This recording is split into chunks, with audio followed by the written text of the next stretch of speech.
क्या होगा अगर एक मसीही का प्रार्थना जीवन कमजोर है या वो नियमित रूप से प्रार्थना ना करे तो? जय मसीह के प्रियो, प्रभु यीशु मसीह के अद्भुत और पवित्र नाम को सारा आदर, महिमा और सम्मान मिले।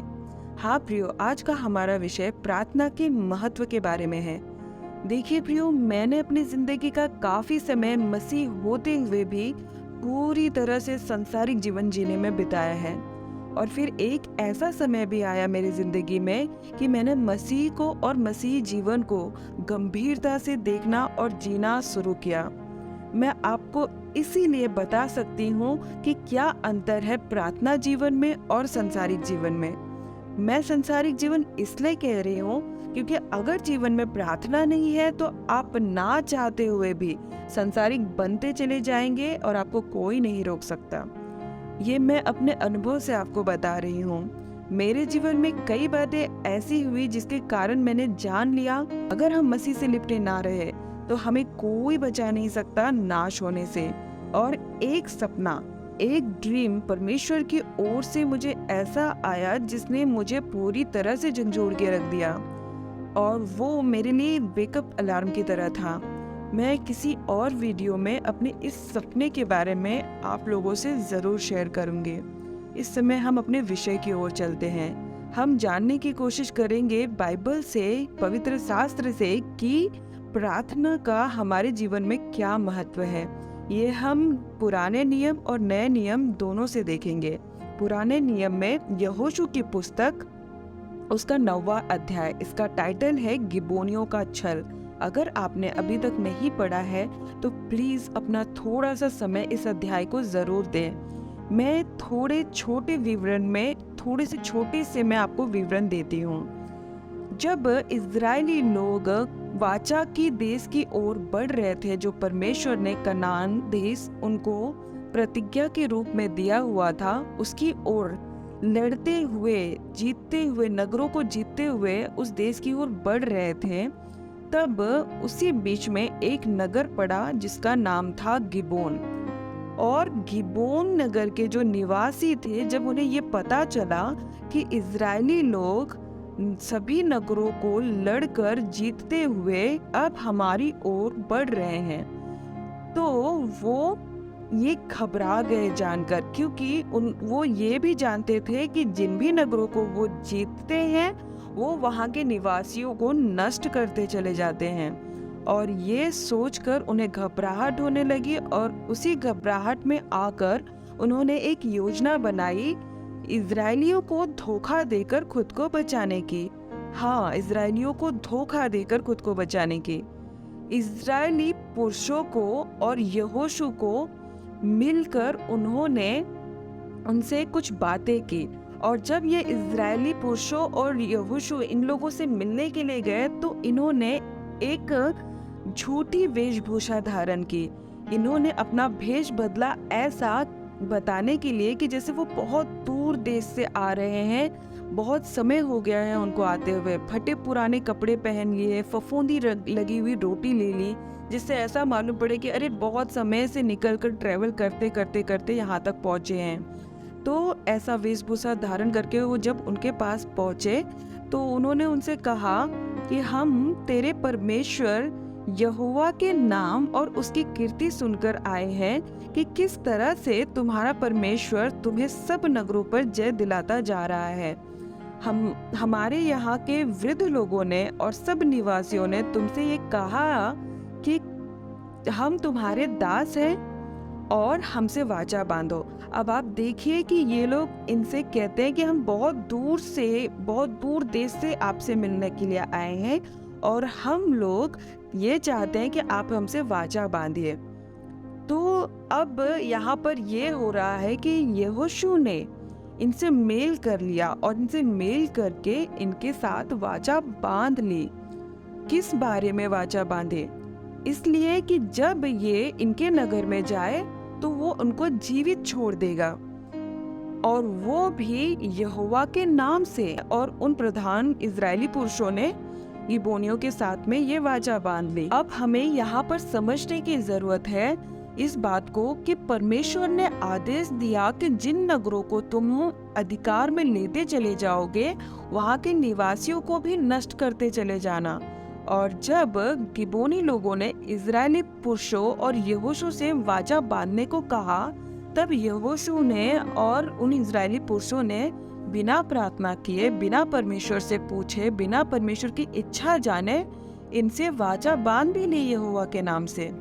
और जब यहोशू और इन इजरायली पुरुषों को पता चला कि ये लोग जो हमसे वाचा बांधने के लिए आए थे, ये कोई दूर देश से नहीं बल्कि हमारे पड़ोस के नगर से आए थे, हमारे पड़ोसी ही थे, तो सारे इजराइल के लोग ये बात जानकर उन प्रधान पुरुषों और यहोशू के विरुद्ध कुड़कुड़ाने लगे, उनके विरुद्ध बात करने लगे, जिन्होंने उन गिबोनियों से वाचा बांधी थी। अब यहाँ पर हम देख सकते हैं कि उन्होंने जब परमेश्वर की इच्छा नहीं पूछी और इसके कारण उन्हें छोड़ना पड़ा, जीवित छोड़ना पड़ा, गिबोनियों को अपने बीच में रहने देना पड़ा, जिसके कारण वो खुद परेशानी में फंस गए। हम वचन में देखते हैं कि न्यायों उसका 2 अध्याय और उसका 1 से 3 वचन में यहोवा का दूत गिलगाल से बोकिम को जाकर कहने लगा, मैंने तुमको मिस्र से ले आकर इस देश में पहुंचाया है, जिसके विषय में मैंने तुम्हारे पुरखाओं से शपथ खाई थी और मैंने कहा था, जो वाचा मैंने तुमसे बांधी है उसे मैं कभी नहीं तोड़ूंगा। इसलिए तुम इस देश के निवासियों से वाचा ना बांधना, तो तुम उनकी वेदियों को ढा देना, परंतु तुमने मेरी बात नहीं मानी। तुमने ऐसा क्यों किया है? इसलिए मैं कहता हूँ, मैं उन लोगों को तुम्हारे सामने से ना निकालूंगा और वो तुम्हारे पांजर में काटे और उनके देवता तुम्हारे लिए फंदा ठहरेंगे। अब हम वचन में देख रहे हैं कि वही लोग जिन लोगों को इजरायलियों ने छोड़ दिया, नहीं मारा और बिना परमेश्वर से पूछे उनसे वाचा बांध ली, वही लोग अब उनके फंदे का कारण बन गए हैं। अगर इन्होंने प्रार्थना की होती, हर बार की तरह प्रार्थना करके परमेश्वर से पूछा होता, तो इन्हें ये सब ना झेलना पड़ता। ये बात जान लीजिए प्रियो कि अगर हमारे जीवन में प्रार्थना ना हो तो हम खुद से अपने डिसीजन लेने लगेंगे और हमारे डिसीजन सांसारिक ही होंगे, जो हमारे जो हमें मुश्किलों में डाल देंगे। अब हम नए नियम से भी कुछ वचनों को जानते हैं हमारे जीवन में प्रार्थना के महत्व के बारे में। आपने देखा कि पुराने नियम में किस तरह से उन गिबोनियों को, इजरायलियों को अपने बीच में रखना पड़ा। जैसे उन्होंने अपने खुद के डिसीजन लिए और खुद के डिसीजन के कारण उन्हें उन गिबोनियों को, उन लोगों को अपने बीच में जीवित छोड़ना पड़ा, उनके साथ रहना पड़ा और आगे को वही लोग उनके जीवन में परेशानी का कारण बने, जबकि उन्होंने उन्हें धोखा दिया था, फिर भी उनके साथ वो रहे। उसी तरह से जब हम अपने डिसीजंस लेंगे तो कई धोखे हमें भी अपने डिसीजंस के द्वारा मिल सकते हैं और ना चाहते हुए भी हमें भी उन धोखे के साथ अपनी जिंदगी को जीना पड़ेगा, अगर हम परमेश्वर से प्रार्थना किए बिना कोई भी डिसीजन लेते हैं तो। ठीक है, अब हम नए नियम की ओर चलते हैं। मत्ती का 26वां अध्याय और उसका 41वां वचन में यीशु मसीह अपने चेलों से कहते हैं कि जागते रहो और प्रार्थना करते रहो कि तुम परीक्षा में ना पड़ो। आत्मा तो तैयार है परंतु शरीर दुर्बल है। यह यीशु मसीह के ये वचन आपको मरकुस 14 और उसके 8 और लुका 22 और उसके 46 में भी मिल जाएंगे। यहाँ पर प्रभु यीशु मसीह खुद कहते हैं कि प्रार्थना करो ताकि तुम परीक्षा में ना पड़ो।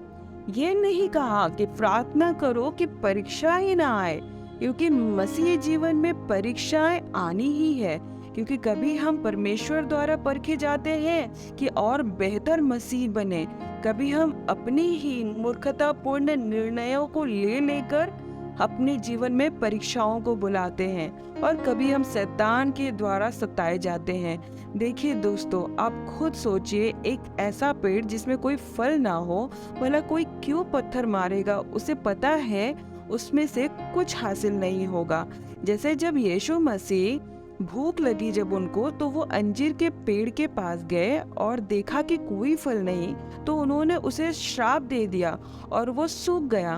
अब परमेश्वर को भी वो पेड़ पसंद है जो फलवंत हो, और फिर जिस पेड़ में प्रभु को रुचि होती है वो उसे काटता है, छांटता है, ताकि वो और भी विशाल और फलवंत बने। परीक्षाएं छोटी छोटी होती है परमेश्वर के द्वारा जो दी जाती है, और वो हमारे सहन के अंदर होती है। हमारी कोई भी ऐसी परीक्षा नहीं होती जो हमारे सहन के बाहर हो, और परमेश्वर उसके द्वारा हमें और भी मजबूत और फलवंत और आशीषित बनाता है। पर याद रखिए प्रियो, परीक्षाएं चाहे जिस भी रीति से हमारे जीवन में आए, चाहे वो बाहर से हो, परमेश्वर की ओर से हो, चाहे हमारे मूर्खतापूर्ण निर्णयों की ओर से हो, किसी भी कारण से हो, पर उन सारी परीक्षाओं से हमें निकालने वाला, हमें संभालने वाला हमारा पिता परमेश्वर ही है। और अगर आप एक फलवंत मसीह नहीं हो तो शैतान या दुष्ट आत्माओं को भी आप में कोई रुचि नहीं होगी। पर अगर आप एक फलवंत मसीह हैं तो याद रखिए प्रियो, परीक्षाएं या तो आपकी जिंदगी में पहले से ही है या तो आ रही है, और इसीलिए यीशु मसीह ने अपने चेलों से कहा कि जागते रहो और प्रार्थना करो कि तुम परीक्षा में ना पड़ो। यीशु मसीह ने हमें चाबी दी है परीक्षा से बचने के लिए। अगर आपका प्रार्थना जीवन स्ट्रांग है तो परीक्षाएं आएंगी तो जरूर, पर वो आपका कुछ बिगाड़ नहीं पाएंगी। परीक्षाएं आपको और भी मजबूत बना देंगी अपने मसीही जीवन में आगे बढ़ने के लिए, प्रार्थना करने के द्वारा। और प्रार्थना ना करने का नतीजा हमने पुराने नियम में भी देखा और नए नियम में भी देखते हैं कि यीशु मसीह के कहने पर चेलों ने प्रार्थना नहीं की और वो सब परीक्षा में पड़ गए उस समय जब यीशु मसीह को पकड़वाया गया। और उस समय सारे चेले तितर बितर हो गए और पतरस ने तो 3 बार इनकार तक कर दिया। ये आपके साथ भी हो सकता है। अगर आप प्रार्थनाओं में ना बने रहें तो परीक्षाओं के दौरान आप भी प्रभु का इनकार कर सकते हैं, ये कहकर कि प्रभु है भी या नहीं, वो मेरी सुन क्यों नहीं रहा है, वो मुझे मेरी परेशानियों से, मेरी परीक्षाओं से निकाल क्यों नहीं रहा है, क्या मुझसे कोई ऐसी गलती हो गई है जिसके कारण उसने मुझे छोड़ दिया है, या और भी बहुत सी बातें कहकर हम प्रभु का इनकार कर देते हैं अपने परीक्षाओं के दौरान। प्रार्थना करने पर प्रभु यीशु मसीह के दाएं और बाएं जो क्रूस पर चढ़ाए हुए चोर थे, उनमें से एक ने परमेश्वर के द्वारा आशीष को पाया था। उसने प्रार्थना की थी और परमेश्वर ने उससे वादा किया कि तू आज ही मेरे साथ स्वर्ग में होगा। और दूसरा जिसने कोई प्रार्थना नहीं की, वो इस आशीष से वंचित रह गया। ऐसे तो बहुत सी बातें हैं जो वचन के द्वारा और उदाहरणों के द्वारा हमें पता चलती है कि प्रार्थना का क्या महत्व है एक मसीही जिंदगी में। पर सबसे ऊपर हमारे सामने खुद हमारे प्रभु परमेश्वर, हमारे प्रभु यीशु मसीह ने प्रार्थना कर करके एक उदाहरण, एक एग्जाम्पल सेट किया है कि हमें प्रार्थना करना कितना जरूरी है। प्रार्थना हमें हर तरह की दुष्ट आत्माओं और उनके कार्यों से बचाता है, अचानक से होने वाली दुर्घटनाओं से बचाता है, और सबसे उत्तम बात यह है प्रार्थना की ये हमें हमारे परमेश्वर प्रभु यीशु मसीह से हमारा रिश्ता मजबूत बनाता है, हमारा संबंध और निकट कर देता है। हमने वचनों में पढ़ा है कि जब भी प्रभु यीशु मसीह कोई चमत्कार करते थे उसके बाद वो प्रार्थना करने चले जाते थे, और कोई भी चमत्कार करने के पहले वो प्रार्थना किया करते थे। वो हर समय रात और दिन नहीं देखते थे, वो हर समय प्रार्थना करते थे। इसीलिए वो चाहते थे कि हम सीखें उनके द्वारा कि प्रार्थना करना कितना जरूरी है। आने वाले वीडियोस में हम इन बातों को भी देखेंगे कि कैसे प्रार्थना करें कि दुष्ट आत्माओं से बचे, कैसे प्रार्थना करें कि चंगाई को पाए, कैसे प्रार्थना करें कि आर्थिक आशीषों को पाए, और प्रार्थना किस तरह से करें कि जो परमेश्वर को मंजूर हो। प्रार्थना का विषय बहुत बड़ा है और भी बहुत कुछ है इसके बारे में बात करने के लिए। प्रभु की इच्छा रही तो हम आने वाले समय में, आने वाले वीडियोस में इस बारे में और भी बहुत कुछ बातें करेंगे। आज के लिए बस इतना ही। मैं आशा करती हूँ प्रियो कि आपने इस वीडियो से, इस संदेश से ज़रूर आशीष को पाया है। और अगर आप आशीषित हुए हैं तो प्लीज़ कमेंट बॉक्स में ब्लेसेड करके ज़रूर टाइप करें, जिससे मुझे भी उत्साह मिले और मुझे भी मालूम पड़े कि आप आशीषित हुए हैं। मैं धन्यवाद करती हूँ कि आपने इस वीडियो को सुना है। मैं दुआ करती हूँ कि परमेश्वर आपको बहुत बहुत आशीषित करे। धन्यवाद। जय मसीह की।